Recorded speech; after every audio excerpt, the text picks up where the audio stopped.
Welcome back, Bears fans. Bear down, and what a hell of a time to be a Bears fan. So much excitement today with the press conference, with all the things in this offseason. Number 1, number 9 overall pick, all the things that are going to happen. I'm just super excited to be a Bears fan. That's why I'm grateful that we're doing this podcast now. I do want to share a lot of fun stuff today. I'm going to start it off by not pandering. Pandering is not the right word. By appealing to both sides of the Justin Fields aisle on this video. I really am going to show some positives and negatives about him, because anyone who says he's a perfect quarterback is lying, but I don't think we've ever professed that he's a perfect quarterback. What I'm going to go through in this video is a lot of stats and analysis. It's the stuff that I like to do. Guys, they don't tell you everything. Stats and analysis don't tell you everything. I agree on that. When you look at Justin Fields and his time to throw, that's one of his biggest weaknesses. He does need some help refining things. Why do you think Shane Waldron got hired to come into the Chicago Bears? Well, he said on the press conference very specifically that he's excited to work with the current quarterback. No, he didn't use his name. Everyone makes a big deal out of that. He talked about Justin Fields and how special he is and how much he's a winner. He called him a winner, and he compared him to Geno Smith in that regard. Anyways, I detract. I'm not meaning to go off on the whole press conference, because that's not what this video is about, but there was so much positive in that press conference to take, and I have zero doubt in my mind that Justin Fields will be the quarterback of this team. But I am going to show that he has weaknesses and he has flaws, because they're there. And we're not just trying to gloss over those. We're trying to give a realistic view of where this Chicago Bears team is and where it needs to improve. This video will specifically approach the line first and how big of a weakness this Chicago Bears line is. Play calling second, why Luke Getsy is gone and why Shane Waldron has gotten brought in. And third, the wide receiver room. And I'm already going to address it now. ESPN has their analytic about how Darnell Mooney was one of the most wide open receivers last year. Of all the free agents, let's specify, of all the free agents, what good does it do when he doesn't run a clean route and then runs into other receivers after he got open, when he drops the ball as much as he does and he can't do contested catches? Anybody who thinks Darnell Mooney had a career year is fooling themselves. Was it all his fault? No. Majority is his fault, though. And I think he would be the first to tell you that. When he was targeted, he did not play well, and more interceptions went Darnell Mooney's way than any other receiver on the Bears team. With that, let's get into it. So this first portion is the pressures from PFF's pass blocking efficiency. And the reason I'm going to point this one out, it's screenshot. Hopefully I don't get in trouble. I don't think I will, but this is screenshot directly from their site, guys. So you can have a view of what I'm talking about. I wanted a place that would show the net negative sacks taken out of, and this does that. So this is the worst 10 teams for their pass blocking efficiency. Tennessee, New York Jets, New York Giants, Seattle, on and on, down to San Francisco. Obviously, some teams have ways of mitigating those bad lines, and sometimes they have a way of making the bad lines look better than they really were. Pat Mahomes is an example of that. He's down in the middle here at 15th. He makes his team look like they're 15th, when really they should probably be around 20th. Justin Fields, 7th worst, 26th overall, probably a 30th to 32nd line if we're being honest, but he makes them look better, and I'll show you how. So this is reorganized in the amount of pressures that the quarterback takes, with PFF's model showing these pocket sacks. So not the net negative sacks, or the sacks where he runs out of bounds. That's what we're talking about. Matt Eberflus last year talked about how those things don't matter. That's like counting the 2 interceptions against the Browns as interceptions. They don't matter. They don't matter to the coaching staff, at least, especially. And this is a huge emphasis they wanted Justin Fields to improve on, and he did. And one thing, as you look at all this stuff and you see Pat Mahomes involved in all this, man, he's special. There's a reason he took a very average team and made them a Super Bowl champion team. So for anybody saying, well, Pat Mahomes did it, why didn't Justin Fields? Or Caleb Williams is Pat Mahomes, that's not fair. And it's not justice to Pat Mahomes or Justin Fields or Caleb Williams. Caleb Williams will never be Pat Mahomes. I can promise you that right now, because he's not Pat Mahomes. Pat Mahomes is special. So Pat Mahomes led the league in pressures that didn't turn into sacks this last year, and right behind him was Justin Fields. So look at that. This is the pressures on the left-hand side for most to least. Any team that had over 200 pressures, I included on this. And then the sacks that resulted from those in the pocket. Justin Fields was able to avoid so many of those and get outside the pocket, run out of bounds, get away from it, that his pressure to turn into sack true ratio is 10.1. Pat Mahomes was 11.5, but nobody else is even close to those two. Josh Dobbs at the Vikings made theirs look a lot better, but they still weren't the same level as the Bears. And all these end up being the worst running teams in the league, except Pat Mahomes make his team look a lot better, or not running, but lines in the league. But Pat Mahomes makes his look a lot better. And if you think about that, Justin Fields really made this 26th ranked line look like a 26th ranked line when they were probably really 30th to 32nd. So the fact that he made them a 7-win team, he's a special quarterback. I'm going to say it a couple times through this video. All right, so let's just look real quick. This is a slide that I had on my other videos. This is our line. This is our biggest weaknesses. Our receivers, we have one receiver that had a positive grade, and we had one tight end, and then the line. We had Tevin Jenkins and Darnell Wright play at a upper caliber level. Darnell Wright still didn't have the best year, but he's a rookie, and he improved a ton. Braxton Jones had a good year. Not great year. Is he replaceable? 100%. Is he going to be? I don't think that's the biggest weaknesses we have, but we don't have a center anymore. So here is where the team stands right now. We have no depth. None whatsoever. We don't have depth in this line. We need to build through the draft this year. Are we going to sign someone in free agency? We're going to find out really soon. I don't think it would hurt us. We have a lot of depth to build. So there's a big need that has to happen on the line. But like I said, it's not just the line. It's the play calling and wide receivers too. So here's your play calling. This is something you see go across Reddit or X, Twitter all the time. This is credit to Steve Patton at Patton Analytics if you want to look at his Twitter. He posts this type of stuff all the time. I like it. This shows the play calling. Luke Getsy really was at the bottom of the league all year. Frank Reich was fired. But Luke Getsy ends up being 7th worst, 6th worst at the end of the year. Shane Waldron right there at the top 10, maybe 11th.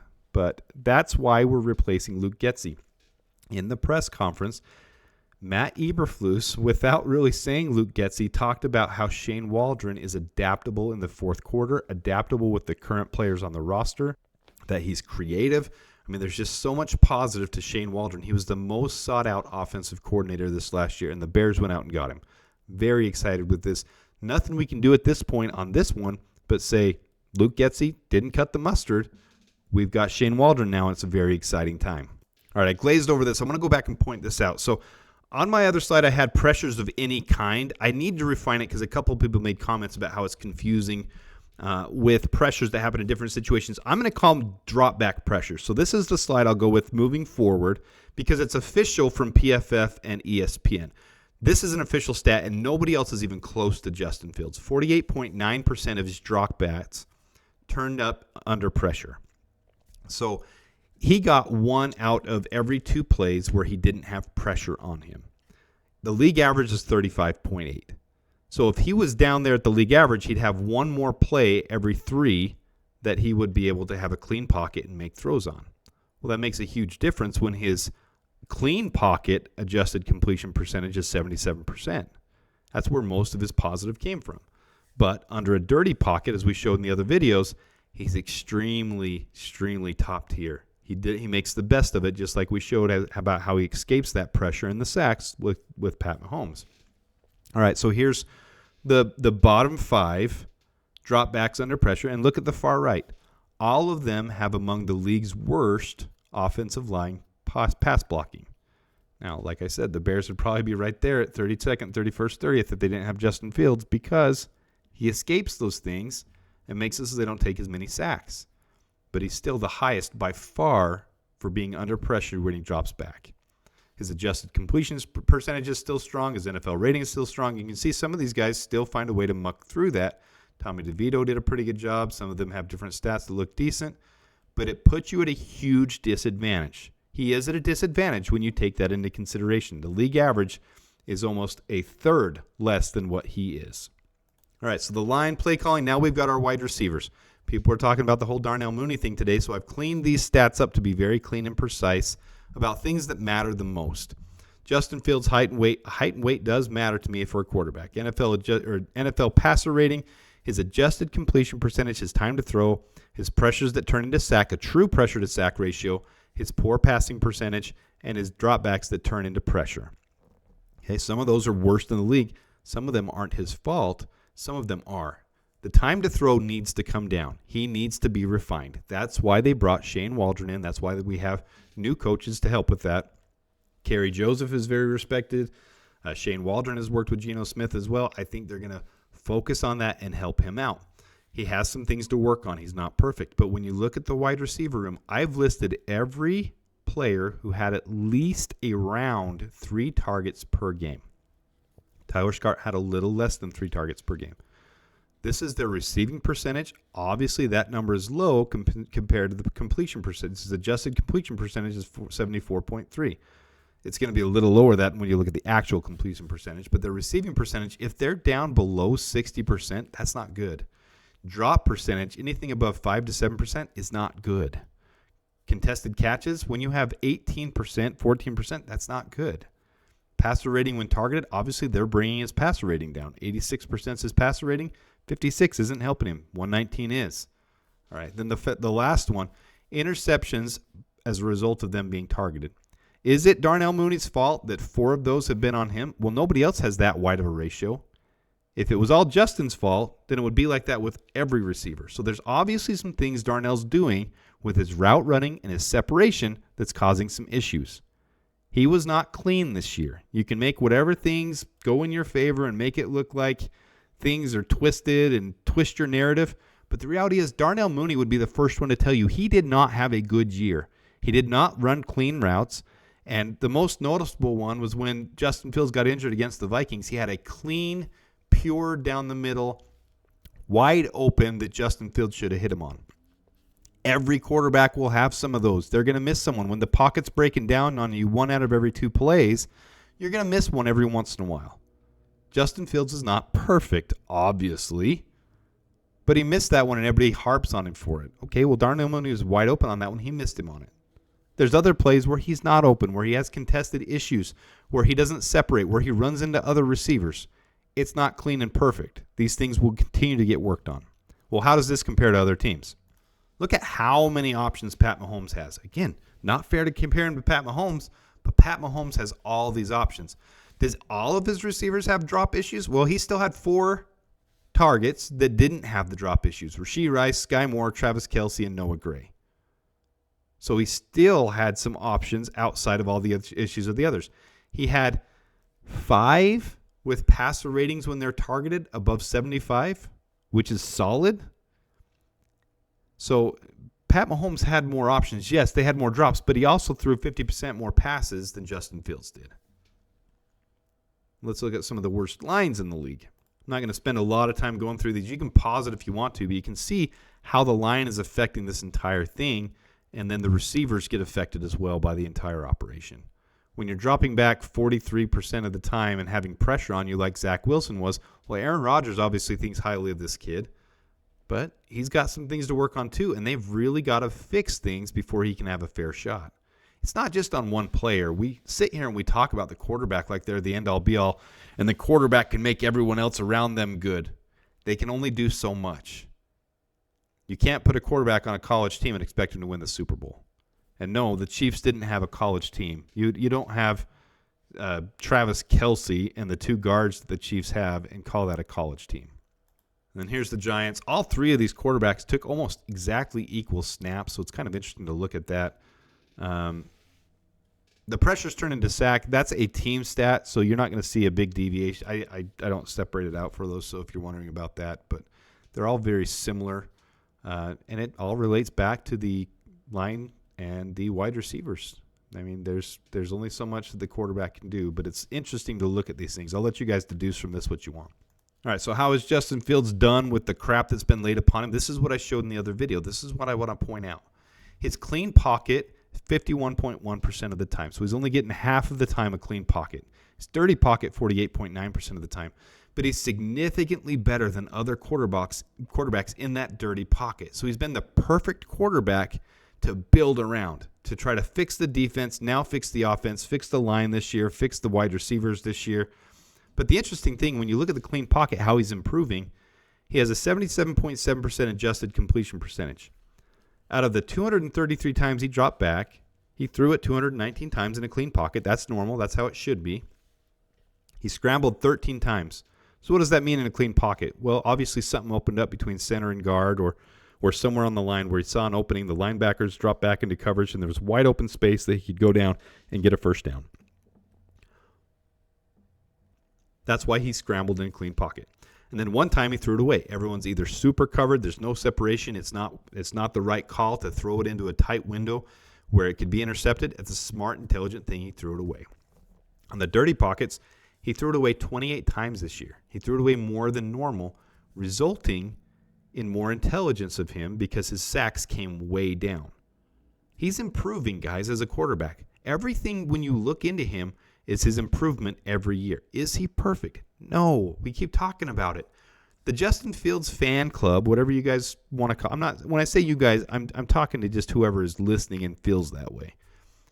The Justin Fields fan club doesn't view Justin Fields as perfect, but the reality is he's improving every year, and he's got such special abilities.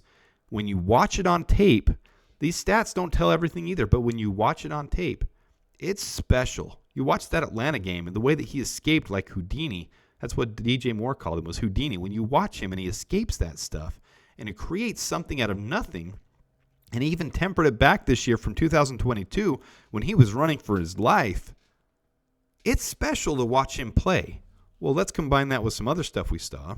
I hesitate to show these because they're things you find off Twitter, and I don't have the reference for them, so I'm not going to take these for what you will is what I'll say as part of this. This isn't my analytics, but this is stuff you come across, and all of these show different views. So the EPA is the expected points added, just so you know.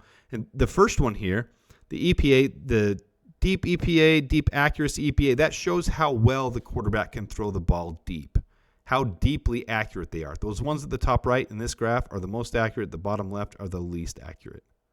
Justin Fields has always been known as a deep thrower, that he's accurate. I mean, nothing shocking here. He's a great deep accuracy thrower. On the second one, his decision-making. Looks like he's right in the middle of the pack. We haven't said he's perfect. He needs coaching. Coaches will help him with his decision-making. Everyone, all these Fields haters talk about how he's a second read or he doesn't read the second read. That's not true. He doesn't have time to. He's pressured more than anybody else in the league. And if you actually look at his tape and listen to quarterback whisperers, they'll show you he takes second reads all the time. He doesn't always have time to, but is his decision-making the most quick and crisp? No.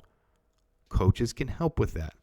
But you need to take into consideration this little graph too doesn't account for quarterback runs. It excludes them.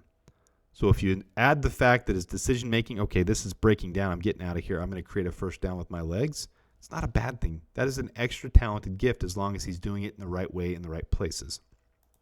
All right, and the last one here, left and right don't matter. So even though Justin Fields is top right, that doesn't mean he's the best. Top on this one matters.